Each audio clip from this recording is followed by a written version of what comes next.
বন্ধননামা দলিল ছাড়া যদি কোনো ওয়ারিশান সম্পত্তি আপনি কিনেন, অর্থাৎ দেখা যাচ্ছে প্রত্যেক সম্পত্তি 4/4 বোনের মধ্যে একটা বাইয়ের অংশ আপনি কিনছেন, এই একটা বাইয়ের অংশ যদি আপনি কিনেন তাহলে বলা আছে যে বাটোয়ারা দলিল যদি থাকে তাহলে আপনি কিনেন।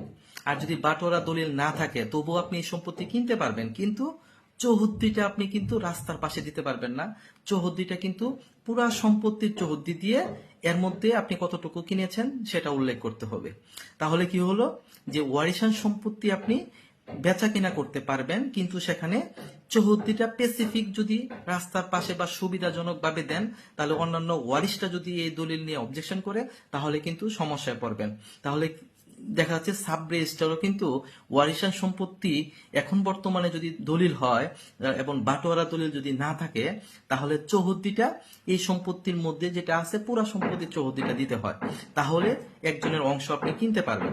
আদারওয়াইজ বাটোয়ারা দলিল থাকলে তাহলে বাটোয়ারা দলিল মতে দলিল দাতা যেদিকে সম্পত্তি পেয়েছে ওই দিকের চৌহদ্দি দিয়ে আপনাকে সম্পত্তি কিনতে হবে। আদারওয়াইজ আপনার দলিলে অবজেকশন দিলে অন্যান্য ওয়ারিশটা আপনি সমস্যায় পড়বেন। তো আজকের বিষয়টা এটাই যে আপনারা ওয়ারিশান সম্পত্তি যদি কিনেন তাহলে অবশ্যই আপনারা লফুলি কিনবেন, আইন মোতাবেক কিনবেন। আশা করি সবাই বুঝতে পেরেছেন। সবাই ভালো থাকেন, সুস্থ থাকেন। উকিল ভাই আইন শতাকেন্দ্র ফেসবুক পেজে আমি কাজী Humayun Kabir advocate, Bangladesh supreme court. সবাই শেয়ার করে দেন ভিডিওটি।